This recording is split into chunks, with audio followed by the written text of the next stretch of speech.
Looks like we should be good. Everything plugged in? All the knobs turned? What's that?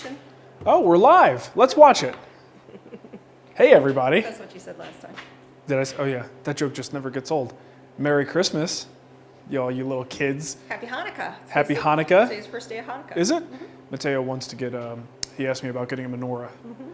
And it's like, buddy, we're not Jewish.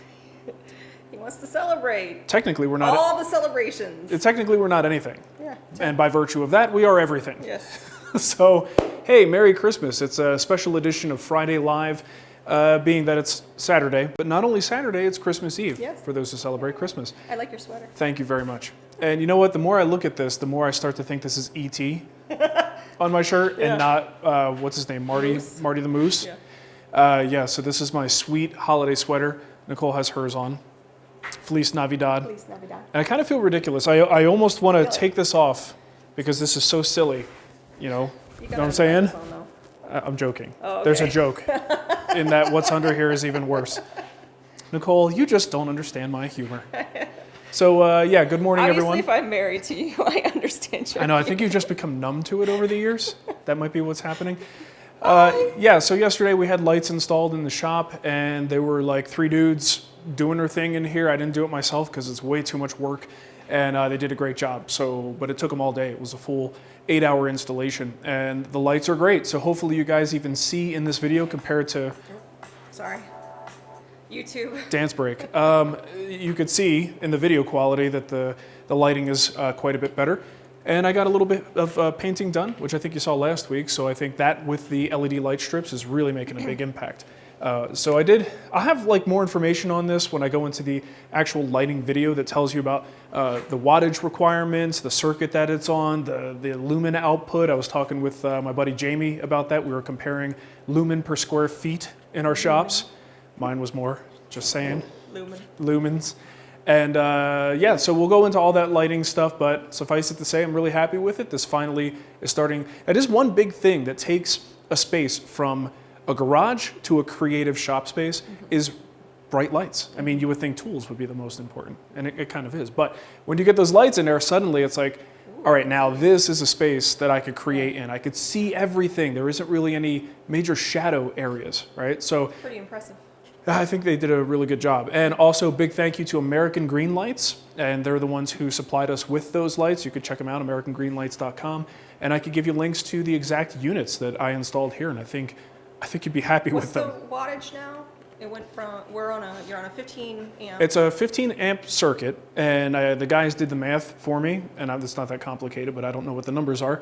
But all told, 17 fixtures, I think it is. And we're like drawing like, I don't know, 9 amps, something like that. So it's on a 15 amp shared circuit in this garage. I'm not going to use it for anything but the lights, but it's kind of good to know, you know, these things just consume so little energy that you could actually have them on a very low amperage circuit, and they just don't draw that much power, and they don't cost that much, and it's like, whew, you're just bathed in light. That's why the name is green, has green in it, right? American Green Lights, because it's LEDs. So in that actual video, I'll get into showing you some cool stuff like this, the heat maps that show the distribution of the light, and they did a whole workup for me with a proposed, it's really bright on the screen, sorry, with a proposed layout for these lights, but we'll get into all that fun stuff in the actual video that I publish on the Offcuts channel. Jim Dolans wants to know, are you using Phil Studio lights, or is this just from the overhead? So you do have some... I wish it was just from the overhead, and I really tried to get as much light in here as possible to facilitate not needing supplemental lighting, but there's no way around it. There is nothing, you can't substitute for light coming from in front of you. No matter what you do with overhead lights, it will always create shadows in the face, and it won't look as vivid and bright. It just kind of makes the picture look a lot more dim, no matter what you do with the exposure. So in this case, we do continue to use the box light boxes, which are behind my camera. I can even show them to you real quick. It's going to look terrible because it'll be really bright. Right, 2 simple light boxes, boom, boom. And without those, the picture just gets to, you know, sort of a dim, dingy sort of look to it. But having light come from this direction, it just brightens everything up. It makes Nicole look blonde and red and beautiful, and her rosy cheeks. That's the blush. Yeah, that's her makeup.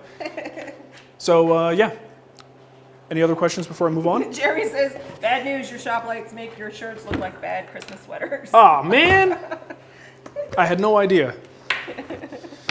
Should we move to the next thing? I think so. Okay, just a couple things to show you, little updates, things that I came up with, because I am sort of working on a project right now, so I'm kind of getting back into the swing of things in terms of some of the stuff that I was doing prior to moving, and I am working with the DeWalt FlexVolt tools right now. I still don't have, it's kind of like the final thing to happen here before I can really start to be productive, is to get my big tools set up, and I don't have the circuits run for those yet. So I'm working with the DeWalt stuff to get this arcade cabinet done, but in the meantime, I'm able to play with some things that I was hoping to get my hands on.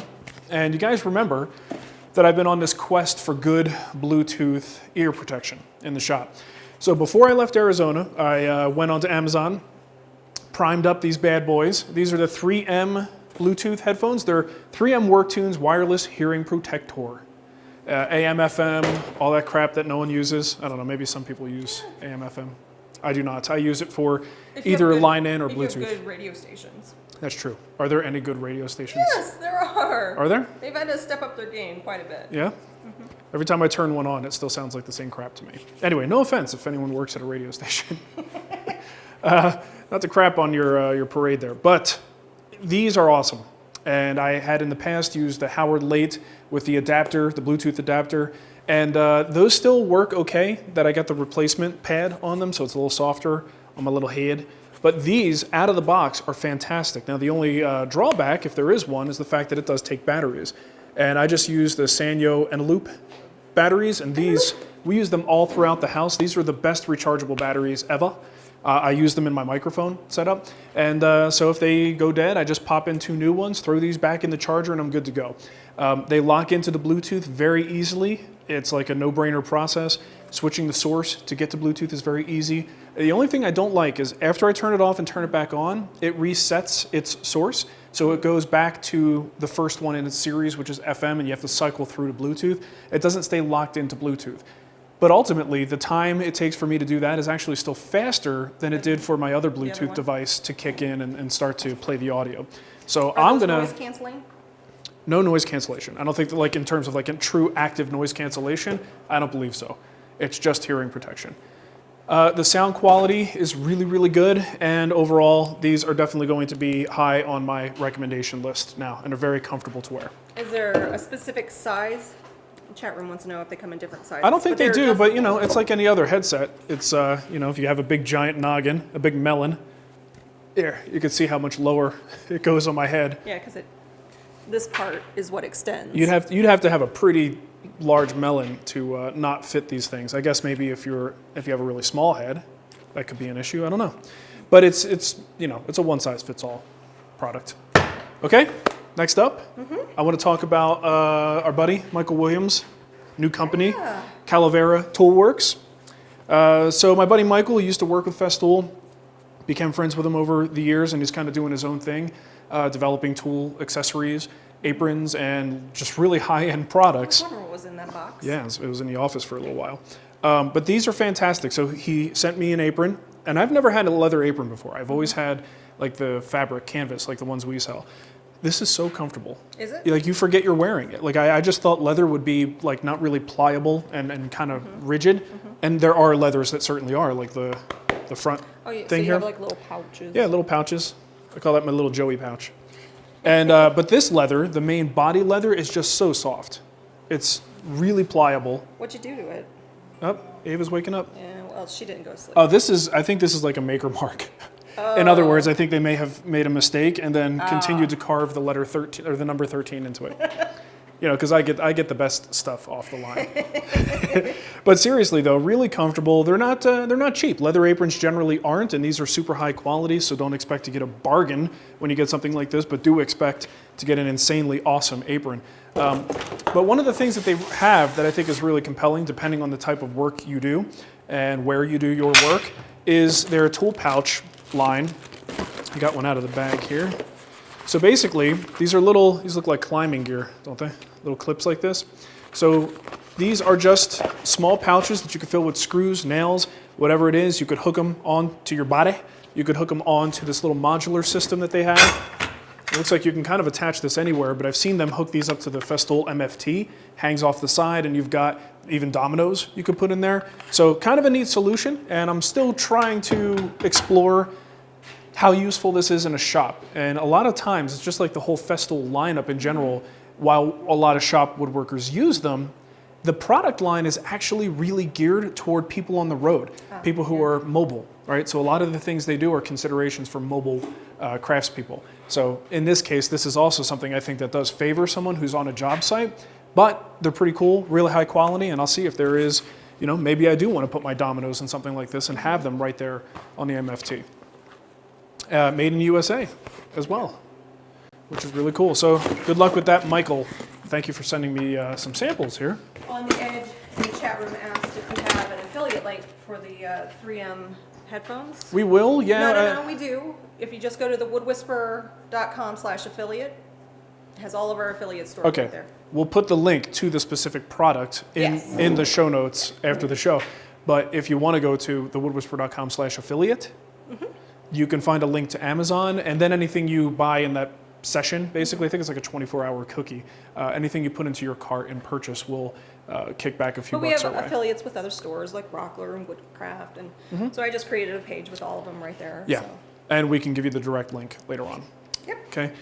Anything else that I had here? Well, the arcade cabinet is behind me. I don't know if Brian is watching, but our good buddy Brian from Coverville and we talked about this. We're working on this arcade cabinet, desktop arcade cabinet.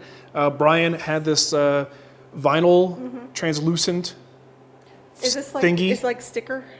Well, that's just the back of the I plexiglass. want to peel it. You have to be patient. Can I peel it? We will peel it, just not today. So this guy, you can actually, light will come through here. We'll have LED lights in the background, so he had this printed off. Interestingly, got a couple of warnings from people who are saying we need to be really cautious about how much, Nintendo stuff we show in terms of characters and video games and encouraging emulation.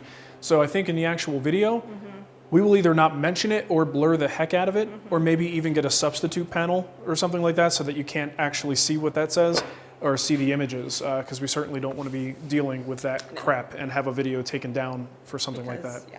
So yeah, we will certainly watch our step when it comes to stepping on, what do you call it, intellectual property.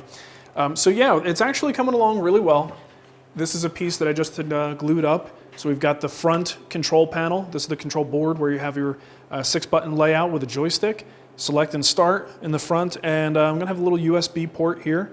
So I've got the trim added on, and it's coming together in sub-assemblies, because something like this with all these angles, and the fact that we need to add electronics to this thing, Brian is gonna be working on those, and he needs to get to the underside to put these buttons in, wire them up. It's a whole complicated deal. So if this whole thing is put together, and there's a bottom on here, he's not going to be able to get to that stuff. So I have to be careful about the order that I do things, which is really presenting problems for teaching it. Trying to show people how to build this in your own shop, it's just a process. It's very tricky. But, I'll do my best to convey the information in a way that makes sense. But the arcade project is coming along, and probably soon after Christmas, I'll have it done, send it off to DeWalt, get them to give me a thumbs up, and then we'll publish it. Nice. Yeah, so moving right along. What else? That's about all I have to show and tell and talk about. Harry wants to know when I get a microphone Okay, well, for Christmas.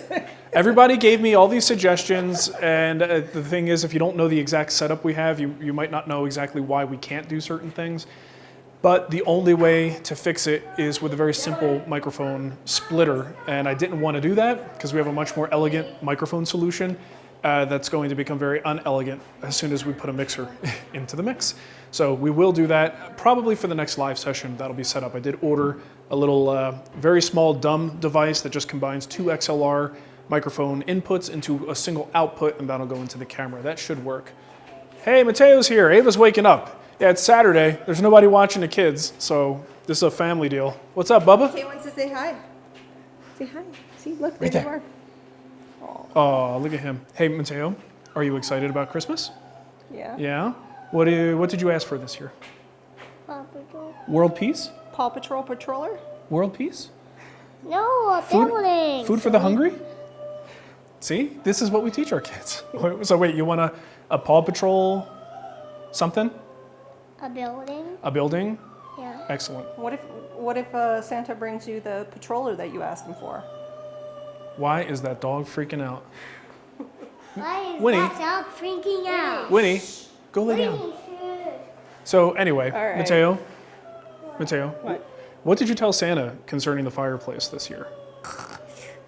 He's gonna clam up. Yeah, he is. Yeah. Did you tell him not to come through the fireplace Yes. and to use the front door because it's safer? No. Yeah.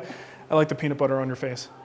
Okay. Peanut butter jelly upside Peanut down. butter jelly time. Peanut butter Ow, jelly ow, ow, ow, ow, ow, ow. Okay. All right. So Say bye. see you, buddy. Hey, we'll play some games as soon as I come in. All right. I'm gonna read the chat room while Nicole's gone here. Okay. So someone wants to know what I think of those Narex chisels that I received.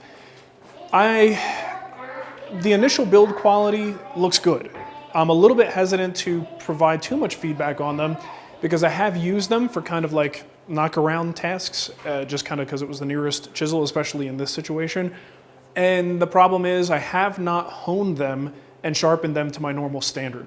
So what you really need to do to judge a chisel is to hone it, first of all, to make sure it's as sharp as you could possibly get it, see how long it lasts, use it, and then sharpen it again. And you kind of have to use it multiple times and sharpen it multiple times before you can get a good feel for the quality of the steel, how well it takes an edge, and how well it holds that sharp edge. So I haven't had enough hands-on times. I mean, those were sent to me a couple weeks before we moved, so I didn't really have time to dig into it, unfortunately. But I can say, so far so good. I mean, there's nothing about them that indicates that they aren't a good quality, because they are cutting quite nicely, and I haven't even honed them, so that's a good sign.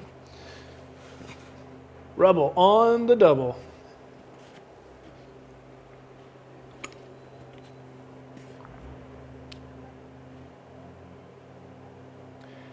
Jesse wants to know if I have any recommendations for active protection earphones. I don't really use that. You know, I assume you're talking about like active noise cancellation. The only noise cancellation I've ever used is like the Bose headsets. It's about the extent of it, and that's not something I would necessarily want to bring into the shop. So no, I don't have any specific recommendations. Sorry about that. Okay, got a lot of questions here. Yeah, let me expand this chat so I can see it better. Oh yeah, there we go. Okay, so JD Miznet says, because they are buttons and buttons expire after some use, can you make the electronics easily exposed? I'd be interested in the techniques to get that sort of thing done. Well, quick and easy answer is no. In this particular case, I'm building this for my buddy Brian, and he came to me with this Instructables plan, and that's where we started. As we got into it, and you know, as a builder, you learn these things as you go, I came to realize some of the things that would be really nice creature comforts to have in a case like this, and you're basically pointing out the primary one, is the fact that either the joystick or the buttons may wear out at some point and need to be replaced. That becomes a whole lot harder to do if you're working in this tiny little alcove. So generally speaking, you would hinge that part so that in the future you can kind of unlock it, open it up, and have access to the electronics. And that is not something that we built into this particular one because, again, it's a project that needs to be built in a period of time, and I'm building it for someone else. So if and when I possibly go in and do like a version 2, maybe for me and Nicole, then I might look into some of those things that are kind of like the ultimate way to set this up for future repairs and replacements. Steven, I have not decided to keep the 24-inch bandsaw.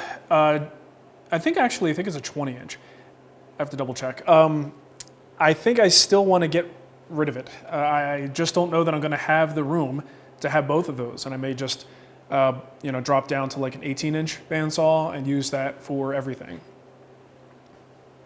Merry Christmas, Jason. What's happening, dude? When and where is the meetup?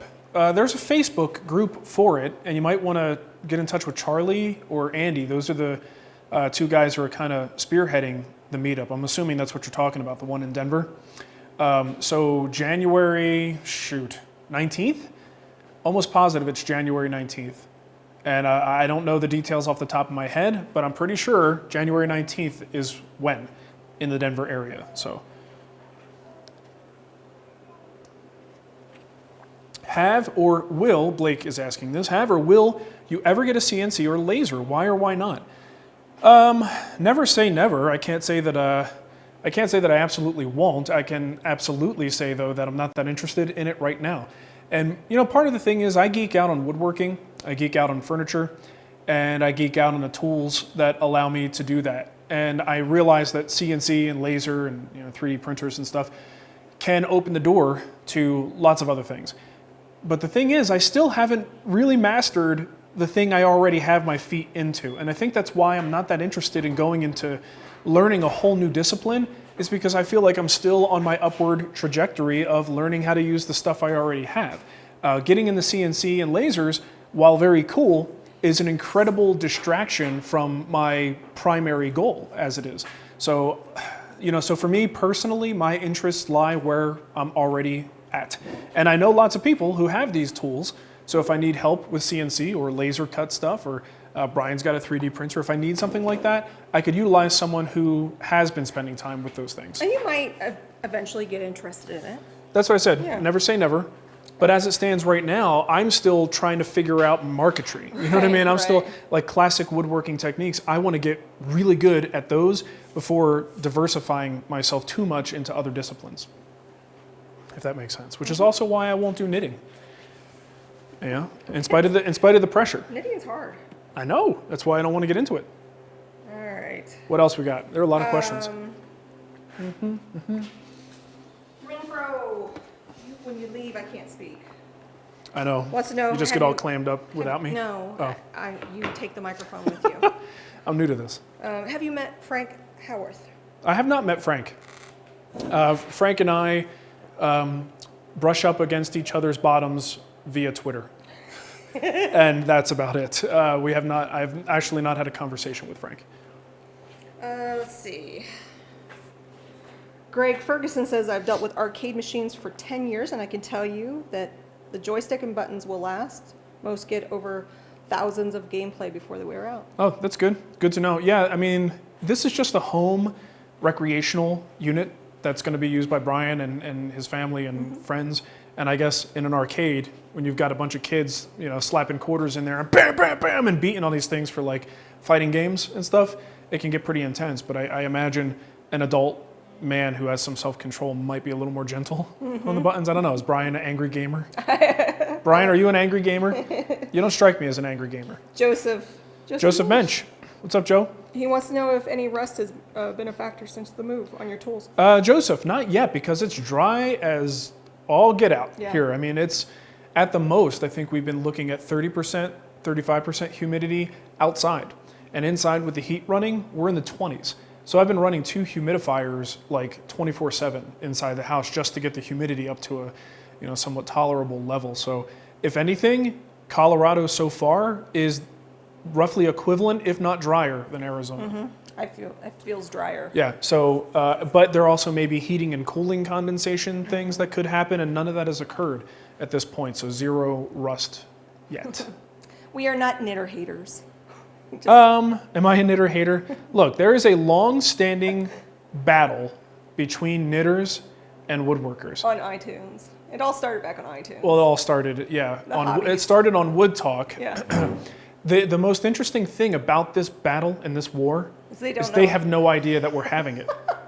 So if knitting and knitting. If you dig back far enough in the Wood Talk archives, you'll find out why we have this animosity toward knitters.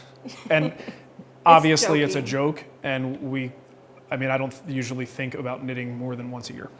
It's fine. It's just not my thing. Jeff, with the move from Arizona to Colorado, what shop made jigs made the move and what got left behind? All of them made the move. I've got, in fact, right behind here, behind the assembly table on the floor, because I don't have a place for them, is a pile of various jigs and stuff that I've built throughout the years. So they all came. Yeah. There's nothing, I mean, if I could justify keeping it in the shop, I would then justify moving it. But you need to get. It is a busy morning. Well, the kids are excited. She hasn't gone down for a nap. Santa Claus is coming tonight. It's a big deal. Do all. Oh, Scott's. By the way, Scott Hampshire is in the chat room, His wife is like this close to being in labor, and I guess he wants us to help encourage her to go into labor. You can do it! Right? Is that Bill Cosby? And good luck with that, Scott. Just doesn't have the same funniness as it used to. No, oh, with Bill? Yeah. Yeah, well. On the Edge wants to know, do all planers not work in the cold or temperatures below 30? I don't know. Yeah. I mean, I guess if your planer... I know has- I wouldn't work in a temperature below Yeah, 30. this planer won't work under 30 degrees. I guess your concern is what? The rubber rollers becoming too brittle, too hard, and they're not gripping the work? So I don't know for sure what the issue is with that. I guess if that's the case, then yeah, get one that doesn't have rubber rollers. But I don't know. I've never worked in temperatures below 30 degrees. That'd be cold. That was some cold stuff, yo. Cold. Did we miss any above? Usually I'm out here and I'm grabbing them, Yeah. but well, we're just gonna sit here and stare at you. Have we? So Ted says, have you explored the community open areas around you yet? Yeah, absolutely. There's a Yeah. wonderful park with a lake and a library up the road, and There's in our neighborhood itself, Yeah. there's some trails. That's actually a really cool thing about Colorado, or at least this area, is there are running and biking trails like everywhere. And like maybe not every single neighborhood, but most neighborhoods have some kind of trail that meanders through the neighborhood, and you can kind of take it all over the place. So granted, it's been a little bit cold, so we have been focused on the shop and the house and getting the kids situated. But when we have gone out, it's just been awesome. It's just exactly what we were looking for and the reason why we moved. Yeah, So I love it. yes, breathing intensifies. I think you should just scream at her for a few minutes, Scott. No. Get her heart rate up a little bit. Merry Christmas, y'all. You too, Michael. Oh, what will the next guild project be? The next guild project is Farmhouse table. Cremona's farmhouse table and benches. Yeah. And that's going to be a good one because a lot of people like that sort of farmhouse table design. If you look around, you might see some plans for farmhouse tables that'll probably explode or turn into a pretzel in a year. This happens to be one that is extremely well built with top-notch joinery and really great materials. So I highly recommend it. And that's coming up in January. January. Next month. Actually, wow, that's just like next A couple week. weeks, which is why Cremona, again, I mentioned this in my Instagram live story the other day, everyone should keep pressuring Cremona to get off his butt, forget about that second kid, Just had a baby. and get this work done. Jeff wants to know, have you ever attempted to make your own MFT top? And is it worth it? No, and I'm sure it's worth it because those aren't cheap. It's just a matter of, do you have a system that can do it? John Funk just got some kind of drilling system that allows you to do things like that, if I'm not mistaken. So I don't know. I'm sure Funk is not watching us right now, but I can't remember the name of that. But John, if you're watching this later, send me a link or something. I can't remember what the name of it was, like perf something.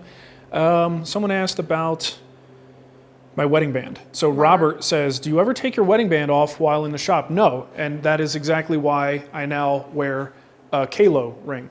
It's a rubber ring that will break and split, like rip off before it takes my finger with it, because of the fact that I never took my wedding band off. Let's not get into it. Yeah. But the Kalo ring, I think, addresses the issue adequately for me. When you're going to have an open house? Never. Yeah. We'll meet somewhere. We're actually in the plans. I don't know if you were not here, but there's a Denver Meetup. Oh, is there? Mm-hmm. Thanks for letting me know. I did. We've talked about this. You just said there was a meetup, but you hadn't told me the That's when. called letting you know. When? Look at the calendar. It's such a simple system, folks. No, you're supposed to invite me. Nah, you're not invited. They didn't invite you, so sorry. There's one. Oh no, that's one we just did. Scott wants to know, what project do you regret the most and which would you do differently if you did it again, advent calendar excluded? What project do I regret the most? I mean, I don't even regret the advent calendar. Yeah. I we use it every year. I make jokes about it. I love it. It was a difficult project. But I don't really regret doing projects. You know, I mean, they all have their own little challenges, some a little bit more than others. But I honestly, off the top of my head, cannot think of a project that I could say I regret doing. There are times where I'll go back and revisit a project. We've done that a few different times, and I actually find that really gratifying to go into something maybe 5 or 10 years later and say, how can I build this but do it better? Well, I know the ones that you regret are the ones that probably no one will ever see. no one will ever see. But how do you even regret that? Like Well, that learning- bookcase, the first bookcase I made that my mom insisted on keeping until No, I I'm talking eventually about destroyed it. the chessboard that exploded. Oh, okay. But it was a learning experience. Well, that's the point I'm trying to make. Why Yeah. I can't regret something that taught me a lesson. You know. People now want to know He about. just told I you. know. People now want to know when the meetup I is. already talked about this. You weren't here. Oh, sorry. I know you're Hey, jumping I'm to just conclusions. like people that just joined the live stream. Well, I'm just coming in this, and You I'm should back it on up. Back it on up, Nicole. There is a meetup. They're saying you're being mean to me. It's Christmas. This is me being nice. I'm going to air my grievances Yeah. at this point. Let's do our feats of strength while we're at it. So yes, there is a Denver Meetup, the 19th. I don't know all the details, but there is a Facebook Facebook event about this. Okay. And I think Charlie is organizing it, so I just don't have the link to it right now. Okay. But Charlie and We'll Andy put it in are the notes. We'll put it in the, there. You in go. the show notes. Perfect. Charlie and Andy are organizing it. I'm showing up. This is kind of how it's going. So I'm not the one organizing Yeah. it. But it is on the 19th in the Denver area. Yeah. I think it's actually in Littleton. All right. Any clues on creating a salted oak finish? Salted oak finish? I don't know what that is. Where is that? Right here. I- Nastro. Okay, just a heads up. There are a lot of weird questions. I don't know, I find it weird. When people want to know if I've talked to, met, or interacted with other YouTubers. And I've seen Steve mentioned and Paul Paul. Sellers. It's a very small world. Yeah. So we like, even if we've never met before, we kind of sort of have a very easy access to these other people because they're all approachable. And we're all kind of trying to do something very similar in our efforts. So there is that kind of camaraderie that naturally comes with this stuff.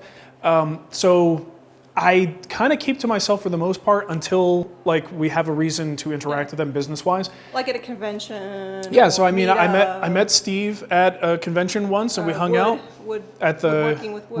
Weekend with Wood. Yeah. But a lot of these other people, I haven't really met them. Again, I'm not really sure why people are really curious about us talking or meeting, or actually the whole, what do you think of?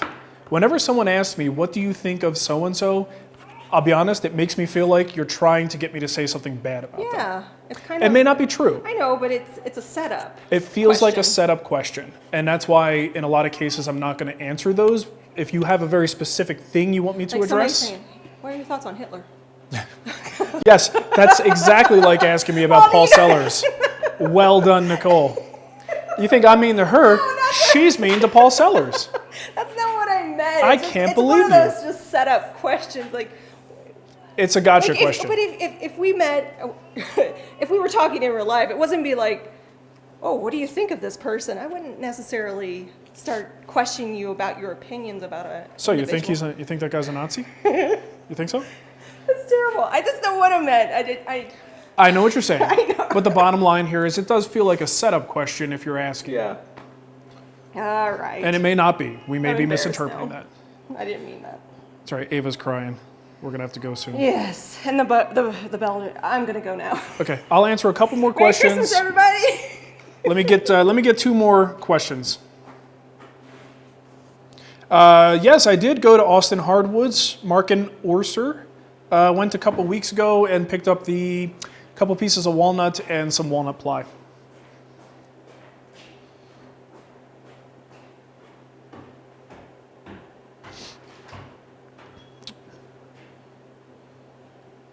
You know what? Collaboration videos they can be fun. They're a lot harder to do than they look because you have to do something interesting and cool and coordinate and not have it just be a waste of the viewer's time.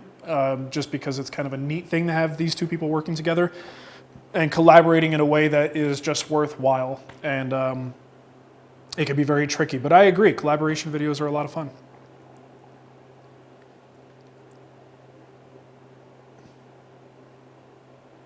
On Facebook yesterday, there was some chatter about perceived hostility towards Cremona and you being mean and short with him on Wood Talk, in particular about the new mill.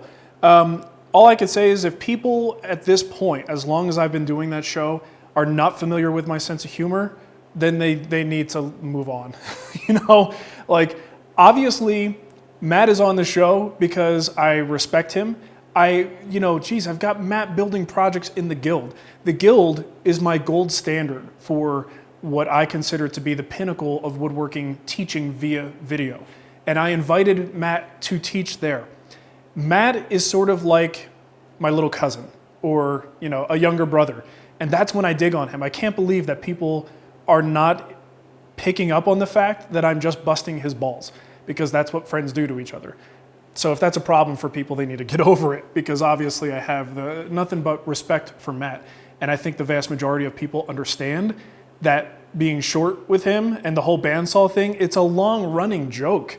And I mean, geez, get over it, people. Not a big deal.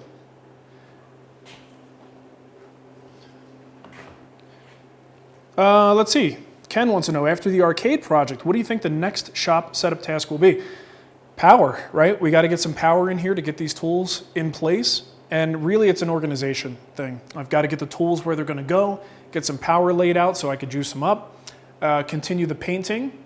I probably will install some ceiling fans because the heaters, being 11 feet in the air, like to create a nice warm pocket of air up there. So I do think ceiling fans are going to increase my efficiency in terms of heat.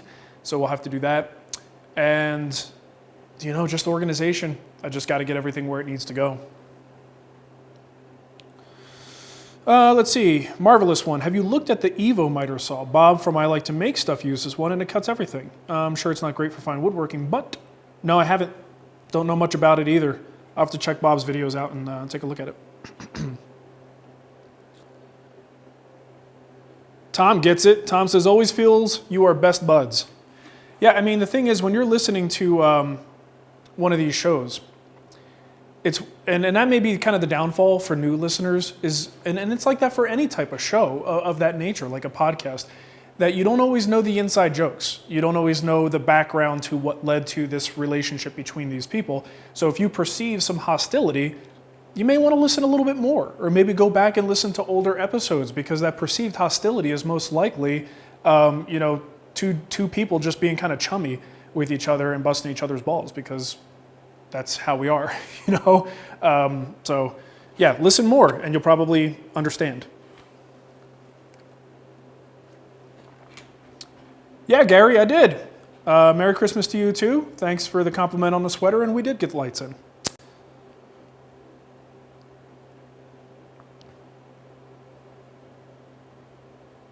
Okay, well, I think that's going to wrap it up. So the kids are getting a little bit anxious in the house, and the baby just woke up. So I will leave with this. Let's see, next week it'll be well after Christmas, so I don't see any reason why we can't do Friday Live. Hopefully I'll have this arcade cabinet done by then and be moving on to the next shop improvement thing. Get another offcuts video out showing the heating solution and the lights and stuff like that. And we'll just keep pushing forward. So thanks for watching, everybody. Have a wonderful holiday. Have a great Christmas. Happy Hanukkah. All those wonderful things. And hope you have a good one. I'm going to go in and I think I'm going to take a Tylenol because I've got a little bit of a headache. And then I'm going to play games with my son all day long. So have a great day, everybody. Thanks for watching.